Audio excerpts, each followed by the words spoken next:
Hello, and welcome to probably the most important aspect of WordPress, which is theme selection. The WordPress backend engine supports like installation of multiple themes, and that's the only reason why each WordPress website looks unique. So there are like several million websites running WordPress, and each of them look unique because each of them use a different theme. So now say you're building your own website. After setting up WordPress, the basic step first is to select what type of theme you're going to use. And there are several theme directories, I personally prefer themeforest.net to be the primary place where I search for themes. In addition, there are several others as well. For example, there is templatemonster.com, and this is one other this thing, and there's also Mojo marketplace, which again is again one more sorry which is one more marketplace for themes. So template monster, you can select themes from here, or you can select themes from Mojo marketplace, but the best place to choose themes is theme forest.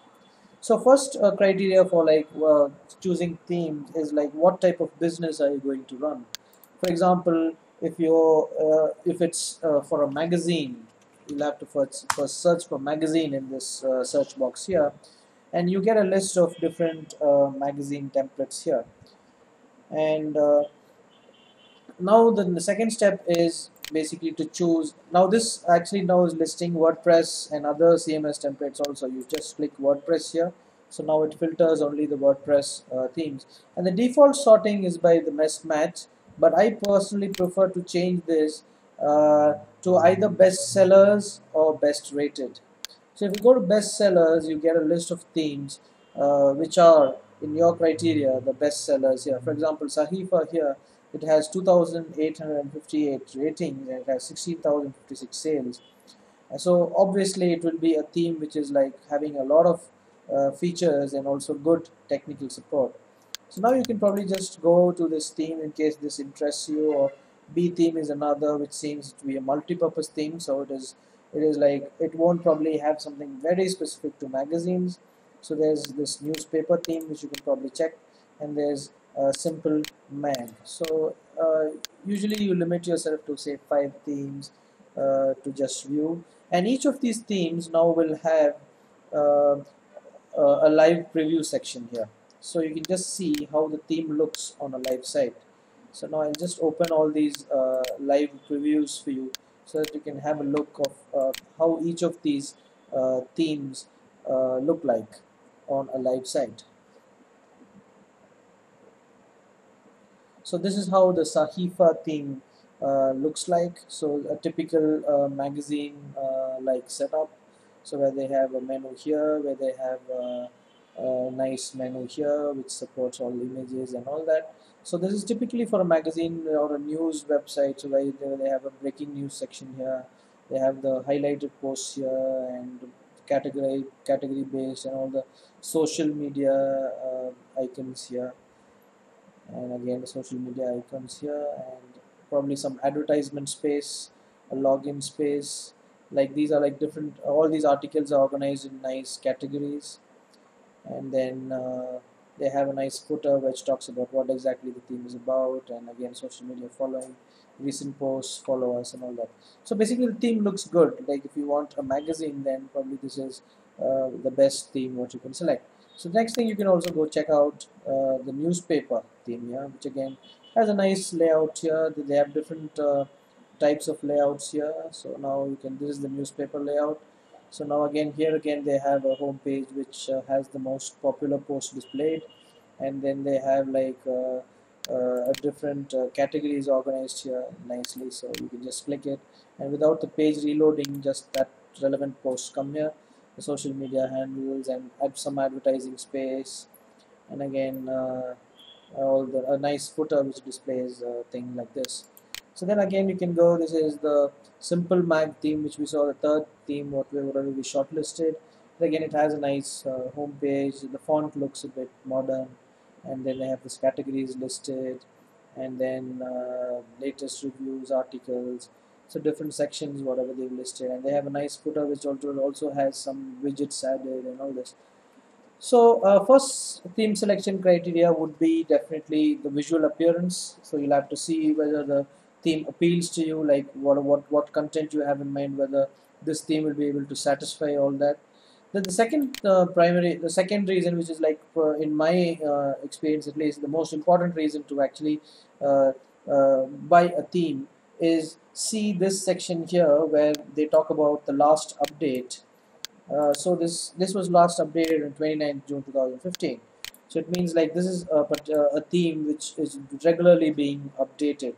So same thing you can check for the newspaper theme where it was updated 7th July. So which is nicely updated very frequently.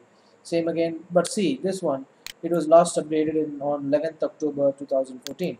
So this is the turn off for me because now this theme is not being actively supported or developed. So what happens is the latest cutting edge features whatever WordPress core engine provides, this theme might not be able to provide that to us. So this is the second reason, the last update, which is very very important when choosing a theme. The third one is you have to see the comments, whether how active this theme developer is when it comes to providing technical support.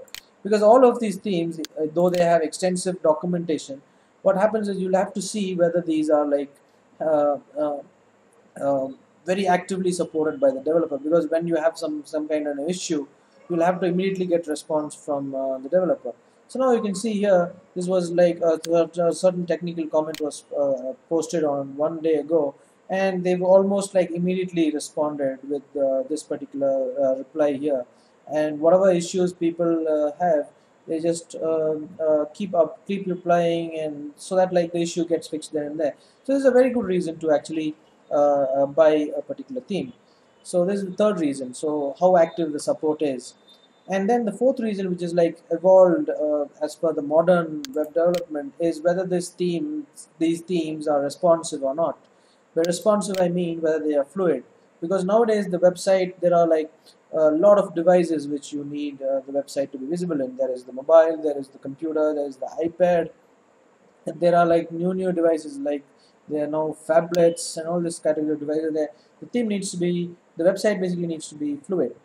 So just see whether this particular theme is fluid. Yes, it is, because now you see in the full version the menu was situated in a different place. So now here it's situated in a different place, and all this everything is now neatly organized to be viewer friendly when it comes to the mobile. So now let's check the next theme, this newspaper theme, whether this is essentially responsive. Yes, this also is. You see now, once I shrink the browser window, so now we can see, okay, so now all this is now being displayed in a mobile friendly fashion.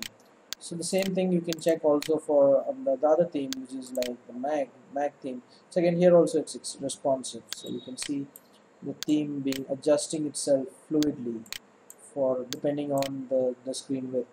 So these are like very important reasons what actually decides whether you'll have to purchase a theme or not. First one, as I said, the theme sales and the theme ratings, and then you'll have to check the theme update, last update date. Then you'll have to check like how actually active the technical support is, and then you'll have to also check whether the theme is responsive, and also like it has good documentation, and it's compatible with most browsers. So once you choose the theme, like once you finalize the theme, then you'll have to purchase it. So themes usually cost between like $48 US dollars till around 58 US dollars. That's the max price what you can see for a WordPress theme. So once you download it, they'll have you'll get a zip file which you'll have to again take, and we saw like how to install the theme in one of our earlier courses. You just have to take the zip file, you'll have to come here and add new, and you just have to upload the theme zip file here and then install it. So you can, if you, in case you have any doubts, you can refer to the earlier course, whatever we saw regarding how to install and activate themes, and you'll be good to go. So this is a very important course in my perspective, where you have to, where you can see like how to choose themes and what criteria to keep when you're actually zeroing in on a theme to use for your website.